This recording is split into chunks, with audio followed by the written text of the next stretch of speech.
Hi, welcome back to my channel. Jenny here with Freeze Drip. I will be making a white tea and pear cold process soap. These are my oils that have been mixed with some additives. These are the hard oils that have been, this right here, hard oils that have been melted.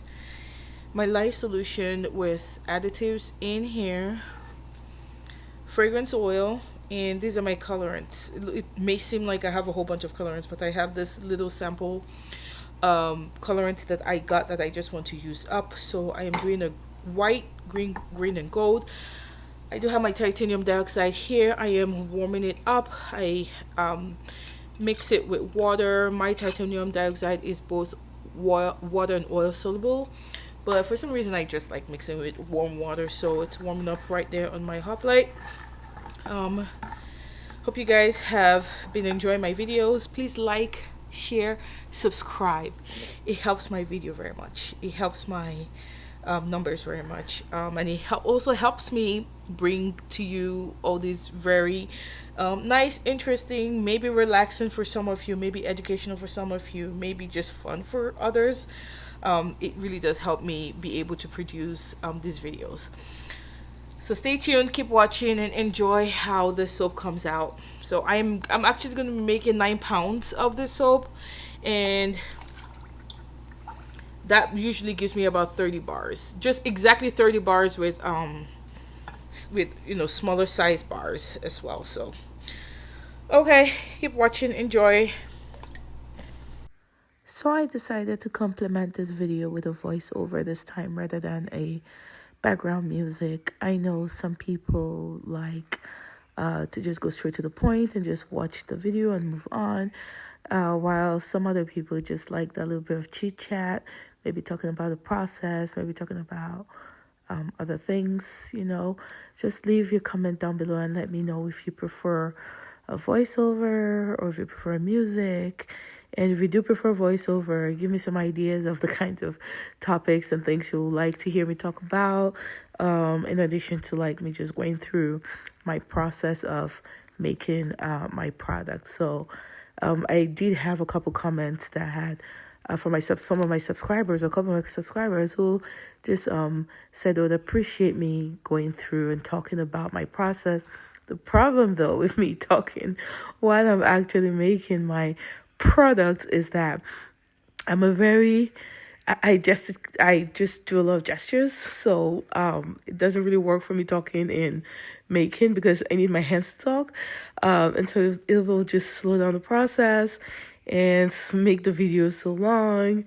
And I really admire those that are able to talk through, like, begin to end to the video. I know editing is involved, but I'm gonna have like this I don't know, hour and a half long video to edit, and I have more videos to make, so I just did not think it's the best productive use of my time trying to talk and make the video. So I'll just go through how I go through the process of making my soap. So I used to use the heat transfer method, which is where you use your hot light to melt your butters.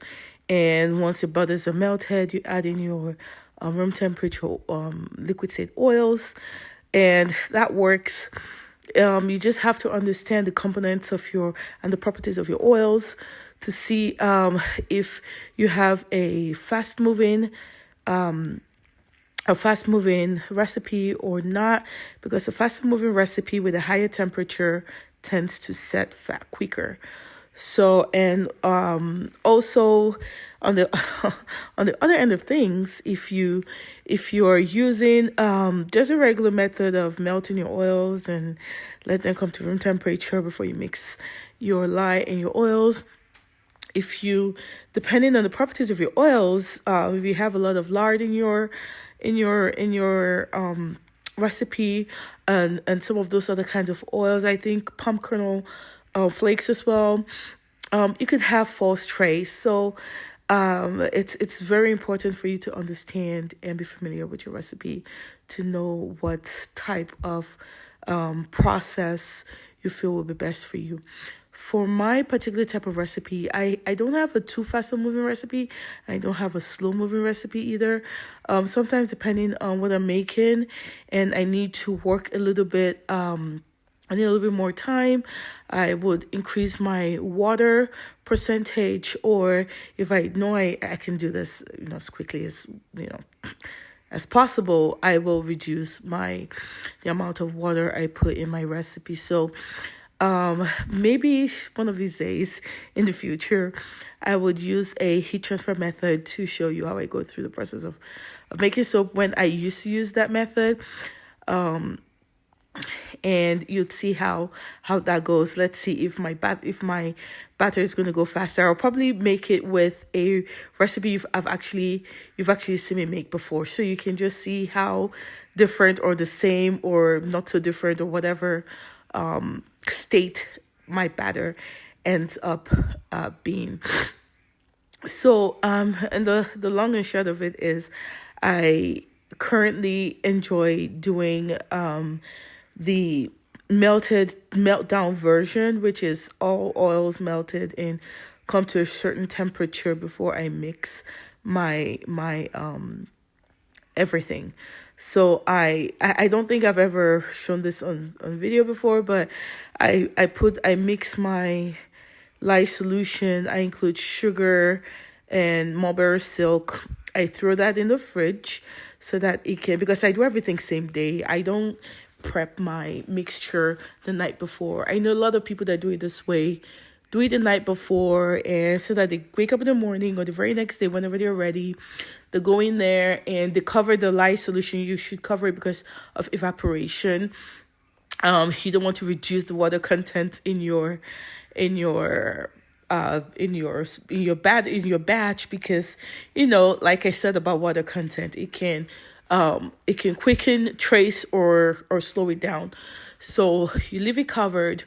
Depending on your temperature as well, you may come back to lye lint or not. Some people leave it overnight, come back next morning, melt their oils, mix everything up, and get to soap in. I do all of mine the same day.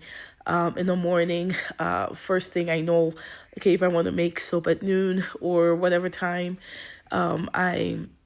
first thing in the morning after kiddo is out the door, is to mix my lye solution, throw it in the fridge, and start melting my oils. And once this lye solution is, I think I've stated this before, that I like to work between 80 and 110, 120 degrees. Usually I end up being around like 90-ish degrees. That's usually where I end up being when I get to mixing. I prefer to mix on the to soap on the hotter side. I just prefer to soap on the hotter side because I don't ever want to experience false trace. I've never experienced false trace. I don't ever want to experience false trace. I don't use lard. I don't use palm kernel flakes or any of those oils or butters that could. I think shea butter can also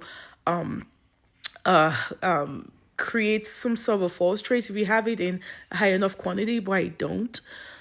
So I think I have my shea butter in like 5% or something of my entire oils.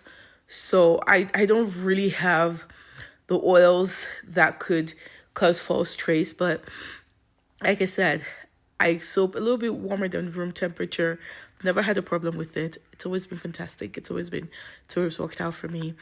And once in a while I do get a thicker batter, thicker than I would like.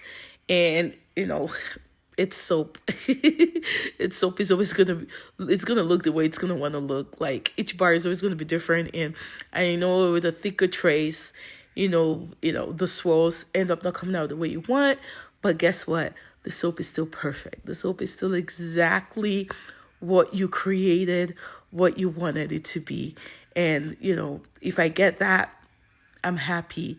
If the soap doesn't really look as artistic as I love my soaps to look, call it a rustic soap. Nothing wrong with a rustic looking soap. People will love it. My customers buy irrespective and whatnot. In fact, my very pretty soaps, it's the truth, but it's I don't know how to feel about it, but my artistic soaps, I have people who come around, and many soap makers have heard this before.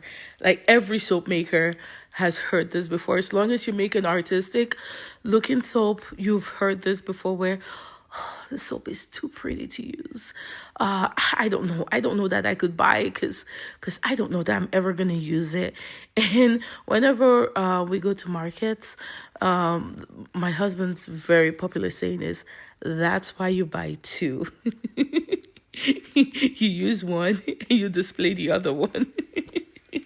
He's such a smart guy, but they always laugh. They always laugh. It doesn't always work. But it always makes brings laughs and smiles to people's faces, and I just appreciate him for thinking about helping me drive more sales like that. For those people who are kind of scared of buying pretty soap, because I don't know why anyone should be ever afraid to use a pretty soap. Like, use the pretty things, get the pretty things, enjoy the finer things, you know. It's not any more expensive than the non-pretty soap. Like it's just funny.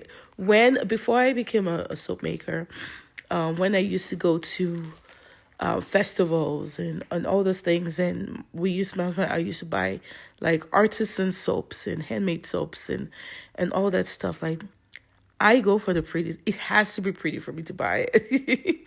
I go for the pretty soap, and that's actually what captivates me. And that's those are amongst many things. It's one of the many reasons I got into making pretty soaps. Not necessarily making soap, but making the soap that actually does look inviting, actually does look pretty, actually does look artistic, and it just looks like a work of art. Because when I buy soap, handmade soap, I go for the pretty soap. So I find it funny and interesting, and wondering why people don't want to buy the pretty soap. They don't want to use the pretty soap. They rather gift the pretty soap. It just blows my mind. Like, buy, use it, enjoy it. All right, thanks for watching.